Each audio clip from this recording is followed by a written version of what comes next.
Évangile selon saint Jean. Moi, je suis la vraie vigne et mon Père est le vigneron.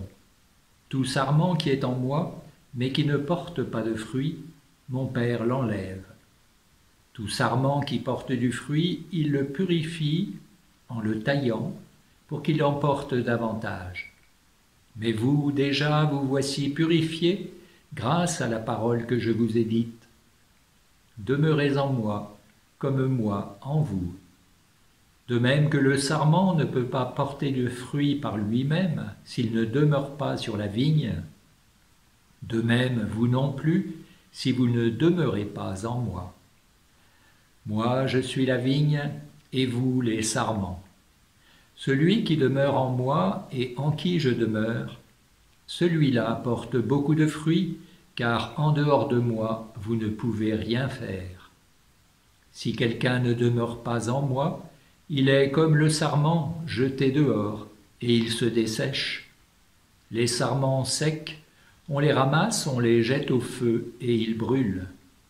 Si vous demeurez en moi, et que mes paroles demeurent en vous, demandez tout ce que vous voulez, et cela se réalisera pour vous. Ce qui fait la gloire de mon Père, c'est que vous portiez beaucoup de fruits, et que vous soyez pour moi des disciples.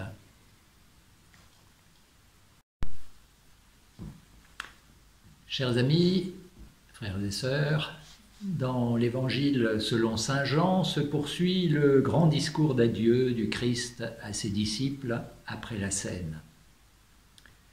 Parmi les recommandations qu'il leur laisse, celle d'aujourd'hui résonne comme une mise en application de l'invitation du Deutéronome. « Vois, je mets devant toi la vie ou la mort, la bénédiction ou la malédiction. Choisis donc la vie pour que vous viviez, toi et ta descendance. » Porter du fruit est la condition de la vie, de sa transmission. Et cela pour la vie biologique comme pour la vie spirituelle. Il n'est pas étonnant alors que la Bible évoque tant cette question du fruit d'un bout à l'autre. Jésus appelle ses disciples à porter du fruit, toujours davantage. Et compte tenu de ce qui précède, on comprend bien que c'est cela, porter du fruit, beaucoup de fruits, qui fait la gloire de son Père, le Dieu de la vie. Mais Jésus ne se contente pas d'une exhortation, il leur donne aussi la notice d'usage. Une notice illustrée, comme il excelle à le faire, avec ici une image très biblique, l'image de la vigne. Je suis la vigne et vous êtes les sarments.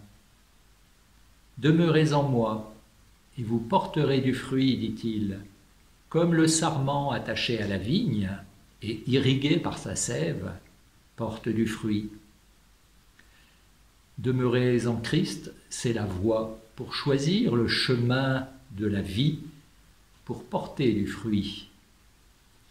C'est une condition, c'est la condition première, mais elle n'est pas tout à fait suffisante. Il y a dans mon jardin 1 ou 2 pieds de vigne. Si je laisse faire, je suis impressionné par la longueur des sarments. Mais il n'y a pas plus de raisins pour autant. L'image de Jésus, qui ne parle pas seulement de la vigne, mais aussi du vigneron, est très juste. Si l'on veut que la vigne produise, il faut se séparer des sarments sans fruits. Quant aux autres, il faut les émonder, les tailler, les raccourcir, enlever le feuillage en excès. Alors la sève profitera aux grappes en formation. S'agissant de nous-mêmes, ce n'est pas toujours ce qui nous réjouit le plus, cette opération d'émondage. Il ne s'agit pas, comme l'évoque la première lecture, d'une observante étroite de la loi de Moïse, de la soumission à des conditions rituelles ou autres. peut être efficace pour la forme de la plante, mais non pour sa fécondité.